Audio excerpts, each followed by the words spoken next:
तो आइए फ्रेंड, आज हम लोग समीकरण कैसे सॉल्व होता है उसका टाइप 1 पढ़ेंगे। अगर ये आपको आता है तो ठीक है, अगर नहीं आता है तो आप इसको सीख सकते हैं आसानी से। ठीक है, अगर इसको नहीं सीखिएगा तो आप कोई भी मैथ आसानी से सॉल्व नहीं कर पाइएगा। आपको हमेशा दिक्कत होगा कि क्या होगा, आगे प्लस होगा कि माइनस होगा, गुना में जाएगा कि भागा में। तो हमने यहाँ पर 6 सवाल लिखा है। अगर आप इस 6 सवाल को ध्यान से देख लीजिएगा तो आपको मैथ आसानी से बनाने आ जाएगा कि इसके आगे क्या होता है, अपने आप आपको पता चल जाएगा। तो देखिए, सबसे पहले हमने ये सवाल लिखा है x + 4 = 12। ठीक है, x + 4 = 12 और इसमें आपको बताना है x का मान। ये आपको सवाल में लिखा रहेगा कि x का मान बताइए, और नहीं भी x का मान लिखा रहेगा तो आपको कोई बोल देगा इसको सॉल्व करिए, तो आपको सिर्फ x का ही मान बताना है। तो आपको क्या करना है, x को x लिखना है, बराबर का बराबर लिखना है, और देखिए 12 को पहले लिख देंगे।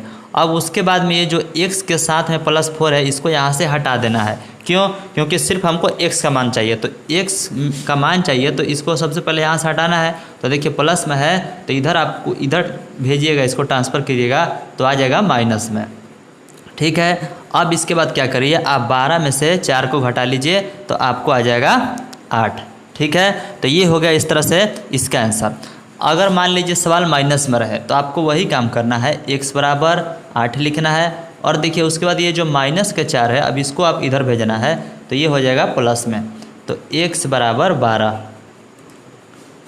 ठीक है, अगर प्लस में है तो माइनस में करना है, और माइनस में है तो प्लस में किया जाता है।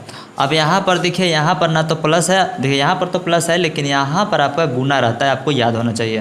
तो ये सवाल ऐसे भी आपसे पूछा जा सकता है कि 2 × x = 12 क्या होगा, और नहीं तो सवाल ऐसे पूछा जाएगा 2x = 12 क्या होगा। तो आपको क्या करना है, यहाँ से 2 से 12 को कैंसिल कर दीजिएगा तो आपका आंसर आ जाएगा x = 6। और नहीं तो आप क्या कर सकते हैं, x = 12 और ये गुना में है तो इधर भागा में चल जाएगा। भागा मतलब आपको हम बोल दें 4 में 2 से भागा दीजिए, तो ऐसे लिखिएगा तो यही भागा हो रहा है, नीचे काटिए इसको 6, तो x बराबर हो जाएगा आपका 6। ठीक है, अब देखिए इसी प्रकार से मान लीजिए अब सवाल ऐसे आ गया, तो ऐसे कैसे, मतलब x² = 4। तो ये जो स्क्वायर है और इसमें भी हमसे पूछ दिया गया कि आप x का मान बताइए सिर्फ, तो आपको क्या करना है, सबसे पहले x लिखना है, और देखिए ये जो स्क्वायर है आपको इधर हटाना है। तो ये इधर नहीं हटता है, ये इसके ऊपर चढ़ जाता है, मतलब इसको रूट बना देगा, मतलब स्क्वायर में रूट होता है। ठीक है, अच्छा स्क्वायर जो होता है वो रूट में बनता है, तो रूट ऐसे भी लिख सकते हैं आप। देखिए ये रूट का चिन्ह है, और नहीं तो फिर यहाँ पर आप 2 डाल सकते हैं। ये जो 2 है यहाँ पर है तो आप दिखा भी सकते हैं और नहीं भी दिखा सकते हैं। तो देखिए 4 का अगर आप वर्गमूल निकालिएगा तो आपको मिलेगा 2। तो ये हो गया आपका ये आंसर। अब इसमें आइए, अगर ये पहले से, देखिए इसमें स्क्वायर था तो रूट हुआ था, लेकिन ये पहले से अगर रूट में है, अगर इधर आप इसको ट्रांसफ़र करिएगा तो आपका मिलेगा 2, और ये ऐसे बना देगा स्क्वायर। देखिए स्क्वायर था तो रूट बना था, लेकिन रूट है तो स्क्वायर बनेगा। अब आप क्या करिए, इसका गुना कर लीजिए 2 बार लिखकर, तो आपका आंसर हो जाएगा 4।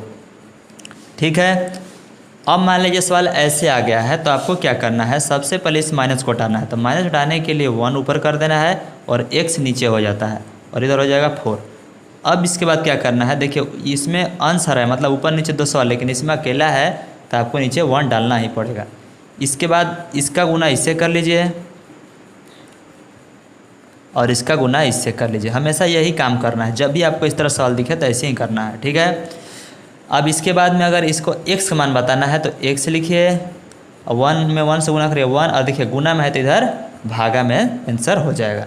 तो ये हो गया आपका आंसर, जो कि बहुत ही प्रोसेस छोटा है आपको, लेकिन इन सबको अच्छी तरह से समझना पड़ेगा। नहीं समझिएगा तो बड़ा बड़ा सवाल आएगा, लेकिन इस तरह से जब आ जाएगा, आप कहीं गलती कर दीजिएगा तो आपका पूरा मैथ गलती हो जाएगा।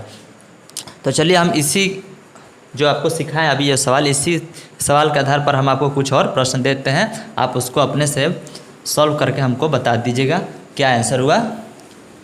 तो चलिए सवाल लिखते हैं। लगिया जे सावन की फिर हो झड़ी है। तो देखिए आपका ये होमवर्क है, ये सवाल x में भी हो सकता है, y में, z में, कुछ में भी हो सकता है। ठीक है, आप उससे परेशान ना होइएगा। अगर हम 7 y लिख रहे हैं तो आपको y का मान बताना है। दूसरा सवाल है, तीसरा सवाल है, और ये आपका चौथा सवाल है। पांचवा सवाल है आपके पास 3, और आपके पास छठवा सवाल है y के पावर -1 और ये हो जाएगा 7। ठीक है, इसी प्रकार से और क्वेश्चन लिख देते हैं। आप जितना बार प्रैक्टिस कीजिएगा आपको आसानी होते जाएगा कैसे सॉल्व करना है।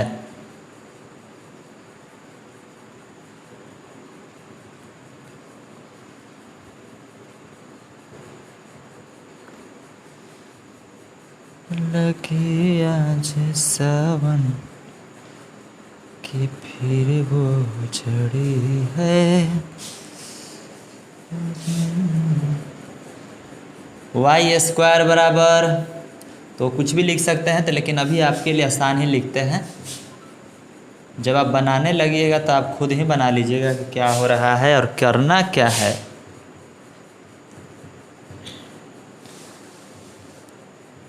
चलिए हम आपको 15 सवाल देकर छोड़ देते हैं। आप इसको अच्छी तरह से समझ कर बना लीजिएगा। अगर आपको आता है तो ठीक है, नहीं आता है तो आप इसको बनाइए, और जिनको नहीं आता है उनको ये बता दीजिएगा कि इसमें ऐसे होता है। हम लोग नेक्स्ट वीडियो में इसका टाइप 2 पढ़ेंगे। अच्छा देखिए, ये समीकरण है, एकदम शुरुआत से बता रही, इससे पीछे कुछ नहीं है।